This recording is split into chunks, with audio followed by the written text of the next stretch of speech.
Prime Minister warns Islamabad it has to pay a heavy price for Pulwama attack. Most favoured nation status to Pakistan withdrawn.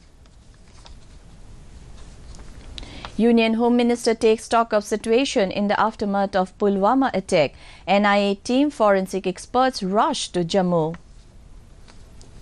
Opposition Congress deplores terror attack, extends full support to centre and security forces. Railways introduces Bharat Darshan package for lower income group. First train to leave Guwahati on February 20. And PV Sindhu, Vaishnavi Bhalle and Ashmita Chaliha enter semi-finals of Senior National Badminton Championship in Guwahati. Good evening and welcome to the Notice News. This is Monjoy and now the news in details. In national news first, Prime Minister Narendra Modi today warned Pakistan that attacks such as the one on CRPF soldiers in Pulwama will not weaken India and those responsible will have to pay a very heavy price. He said if India's neighbour, which has been totally isolated in the world, thinks that it can destabilize India through its conspiracies, then it is making a big mistake. He added that this will never happen. Modi said the defence forces have been given full freedom and the forces behind this act of terrorism will definitely be punished. He said this while flagging off the Vande Bharat Express train from New Delhi railway station. Modi thanked all the nations that have supported India and condemned the incident in strongest terms and urged them to come together to crush terrorism. उनके परिवार के साथ है।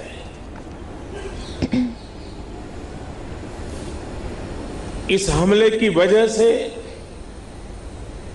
देश में जितना आक्रोश है, लोगों का खून खौल रहा है, ये मैं भली भांति समझ पा रहा। इस समय जो देश की अपेक्षाएं हैं,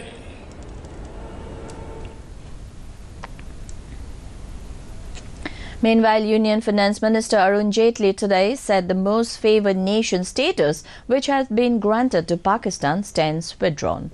The Finance Minister, after attending a meeting of the Cabinet Committee on Security, said that 2-minute silence was observed for those who made the supreme sacrifice for the nation and expressed its condolences with the bereaved families. He said the External Affairs Ministry will initiate all possible diplomatic steps to ensure complete isolation of Pakistan from international community.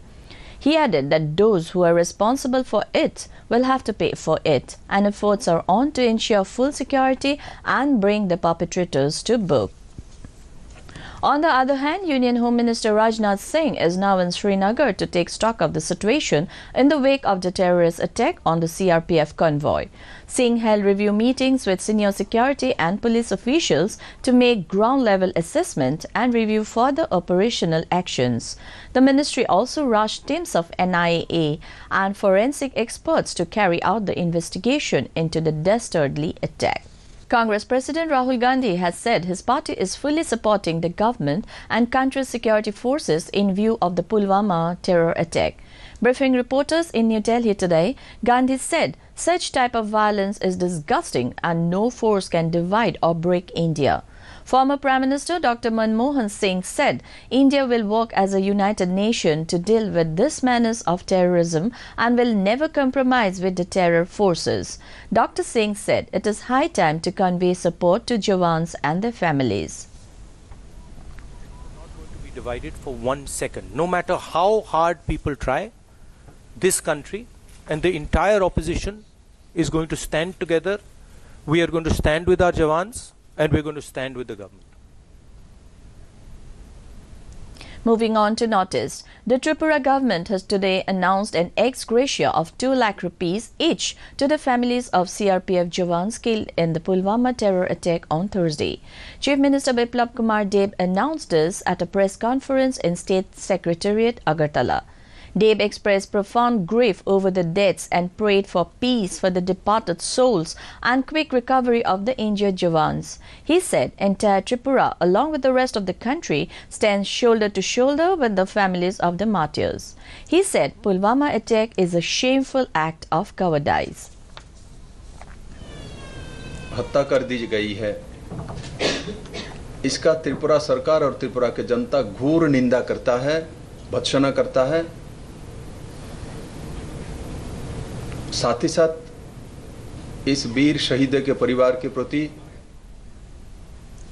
In Assam, Chief Minister Sarbananda Sonowal today said the state government is committed to uplift of economic condition of the tea tribes, distributing various scholarships, financial and other aids to the beneficiaries under the Phase 2 of the Ahom Sarkar Sahbagisa Dhan Puraskar Asoni at Horuhojai Sports Complex, Guwahati. Sonowal said the government has already opened bank accounts for 7 lakh tea workers. A sum of 5,000 rupees has been deposited in these accounts in 2 phases, of which today's was the second phase. Addressing the function, Finance Minister Dr. Himanta Biswa Sharma said the government has introduced several schemes for the tea tribes, including free rice. In Manipur, the Pradesh BJP on Thursday extended a rousing welcome to Chief Minister N. Biren Singh, who arrived in Imphal after days of camping in New Delhi with representatives of 11 political parties against the Citizenship Amendment Bill. The Chief Minister led delegation of 11 political parties comprising the Manipur Democratic Alliance (MDA), formed in the wake of the uproar against the bill 2016, had camped at the national capital for several days. Addressing the gathering, the Chief Minister credited the non-passage of the bill in the Rajya Sabha to the people, particularly the women folk and civil society organizations. He claimed that the BJP-led coalition government worked at its best to thwart the bill in the upper house. In more news from Assam, the ticketing arm of Indian Railways, the Indian Railway Catering and Tourism Corporation (IRCTC), has come up with a set of Bharat Darshan religious packages for people in low-income group. A Bharat Darshan tourist train bound for South India will depart from Guwahati railway station on February 20. The package is for a duration of 14 nights and 15 days and designed to cover major temples in South India along with important tourist destinations like Vizag, Tirupati, Kanyakumari, Rameshwaram, Madurai and Puri. This was stated by Group General Manager IRCTC East Zone Debashit Chandra at a press meet in Guwahati. Likewise, another special train for North India with destinations including Mathura, Vrindavan and Agra will depart from Guwahati on 27 March 2019, Chandra added. Still in Assam, BSNL today categorically denied reports in a section of the media that it may be closed down. BSNL Chief General Manager Assam Circle Sandeep Govil said this is not true. At present, there is no proposal under consideration with the government for closure of BSNL. The BSNL is having the second fastest growing subscriber base in Assam state after Jio. Very shortly, BSNL Assam is going to launch 4G services, for which necessary activities are complete and rollout is in the pipeline. Also, as seen from the TRAI figures, only 2 operators all over India are growing. In sports news, in the Senior National Badminton Championship in Guwahati, Olympic silver medalist PV Sindhu sailed into the semi-finals, while Nagpur's Vaishnavi Bhale and Ashmita Chaliha of Assam booked their maiden last 4 spots. Sindhu had an easy outing as she defeated Riya Mukherjee 21-16, 21-7 to progress to the semis. Vaishnavi dug deep to eke out a hard-fought 19-21, 22-20, 21-11 win over third seed Shriyanshi Pardesi.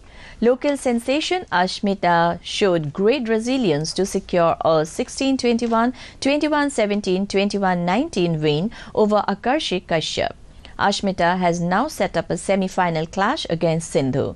Saina, who had refused to play her pre-quarter-final against Shruti Mundada due to uneven surface of the court, later played and won 21-11, 21-10 to enter the last 8. In Meghalaya, the anthropological Anthropological Survey of India for Northeastern Region organized a day-long symposium entitled Mahatma Gandhi and the Northeast on Thursday at the Regional Centre in Shillong. The symposium was organized to mark the 150th birth anniversary of Mahatma Gandhi. Addressing the gathering, Professor Vinay Kumar Srivastava, Director, Anthropological Survey of India, spoke on the works of Gandhi as a humanitarian. His message of non-violence and peaceful coexistence is more relevant to the current situation now than ever before, he observed. Arunachal government will go in for massive development and tourism sector in the state in the days to come, given the fact that the state has immense potentials for development of the tourism industry in various forms. This was stated by Arunachal Pradesh Deputy Chief Minister Chauna Main while attending the 50th Tamla Dew Festival celebrated at Meadow in Wakro Circle of Lohit district on Thursday as the chief guest. Honorable Deputy Chief Minister, Finance, Planning and PWD.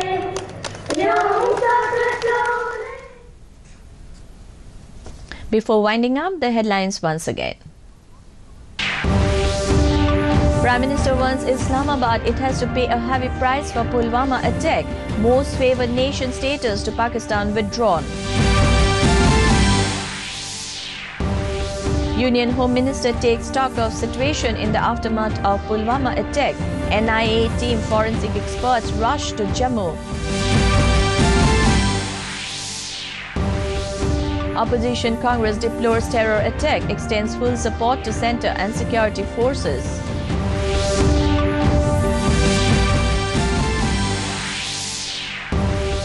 Railways introduces Bharat Darshan package for lower income group. First train to leave Guwahati on February 20.